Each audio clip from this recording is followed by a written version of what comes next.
तुझे आई बाबा रात्री जेवतात ना, हो दूध पण पित असतात. हो 3-3 गोळ्या दुधात मिसळून देऊन टाक. पण या गोळ्या कशाच्या आहेत? झोपेच्या गोळ्या आहेत. तुला वेळ लागलाय का? मी माझ्या स्वार्थासाठी घरच्यांना गोळ्या बिळ्या नाही देणार हा. तू खूपच घाबरतेस. काही नाही होत. माझी आई 3 वर्षांपासून या गोळ्या घेते.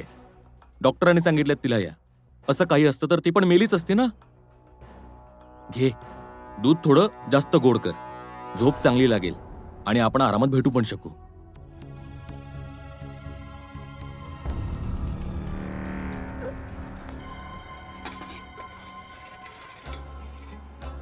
अरे वा आई, आज अळूवडी बनवलीयस? आई, आज पोळ्या मी बनवते. तू राहू दे, मी माझ्या बनवून घेईन. तू एक काम कर, जेवायचं ताट घे आणि बाबांना जाऊन नेऊन दे. ठीक आहे. आणि त्यानंतर जाऊन तू तुझा अभ्यास कर.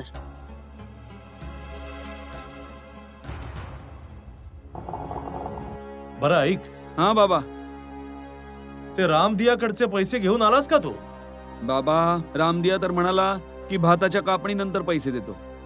त्याचं पीक पाणी कसं आहे? बाबा, पीक तर एकदम चांगलं आलंय.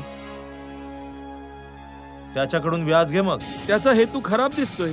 मागच्या महिन्यात पण असंच म्हणाला होता. अरे काय नाही, पीक निघालं ना की होऊन जाईल सगळं. त्याने मागच्या महिन्यातच मुलीचं लग्न केलंय. जेवून घ्या.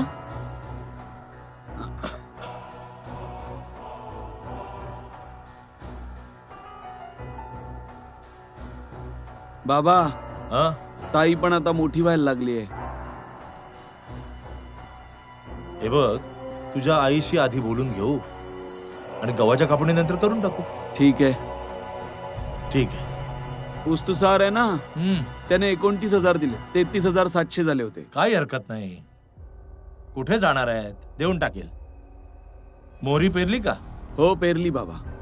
बरं झालं.